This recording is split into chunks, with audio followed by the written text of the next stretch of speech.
خدا جب اپنے خلیفے اپنے مظہر کے ذریعے ظہور کرتا ہے تو وہ جو ظاہری شکل صورت میں انسان کی صورت میں ظہور کرتا ہے تو اس انسان کی شکل کی وجہ سے لوگ یہ سمجھتے ہوں گے کہ ان کے اندر اور ہمارے اندر کیا فرق ہے. اچھا، تو امام تو اللہ کا لفظ استعمال کرتا ہے، کیوں نہیں کرے گا وہ تو ٹیسٹ لے گا. یہ تو آپ کا کام ہے کہ کہاں ہے خدا کی معرفت کیا ہے. وَاعْتَصِمُوا بِحَبْلِ اللَّهِ جَمِيعًا، خدا کی رسی کو پکڑنے کے لیے انسانوں پر چھوڑا ہے. خدا نے یہ نہیں فرمایا ہے میری رسی جاؤ ان سب لوگوں کو پکڑ پکڑ کر معرفت سکھا دو، یہ خدا نے اس طرح نہیں فرمایا.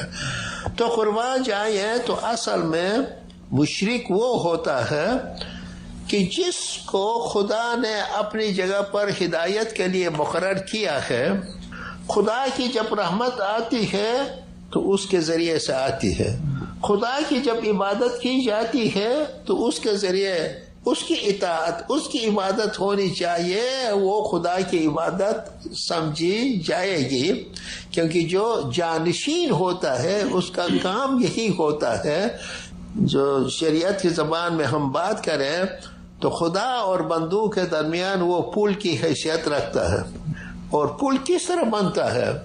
پل لحاظ سے وہ بشر ہوتا ہے، روحانی لحاظ سے وہ خدا ہوتا ہے. یہی تو ہم ابھی بات کر رہے تھے، رب انسانی اور انسان ربانی. اچھا، یہ ساری صفات ہونے کے باوجود مسئلہ جو ہے شرک کا، اس لیے اس کو ریزمبلنس کہتے ہیں، مشابہت کہتے ہیں، کہ انسانی کامل اور عام انسان کے درمیان جسمانی مشابہت پائی جاتی ہے. اس لیے لوگ دعویٰ کرتے ہیں کہ ہمارے اور تمہارے درمیان میں کیا فرق ہے. اب آپ جو ہے وہ یہ قرآن کی آیت میں اگر دیکھیں، شرک جو ہے خدا کے ساتھ ہوتا اور آدم کے ساتھ شرک کا مسئلہ نہ ہوتا تو ابلیس نے کبھی خدا سے انکار نہیں کیا تھا. یہ آیت ذرا آپ دیکھیے، تحلیل کرنے کی ہے، سورہ نمبر 15. تو اس لیے مشرک کون تھا حضرت آدم کے زمانے میں؟ حضرت آدم کو خدا نے اپنی جگہ پر خلیفہ مقرر کیا تھا.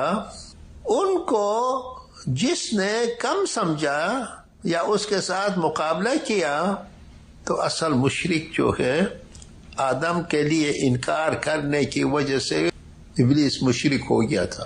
خدا کے ساتھ شریک کرنے کی وجہ سے نہیں، خدا کو تو مانتا تھا.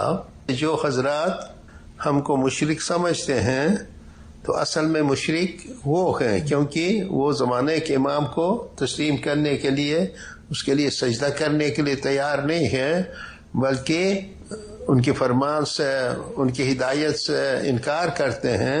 تو اصل مشرک وہاں ہے، شرک وہاں پایا جاتا ہے.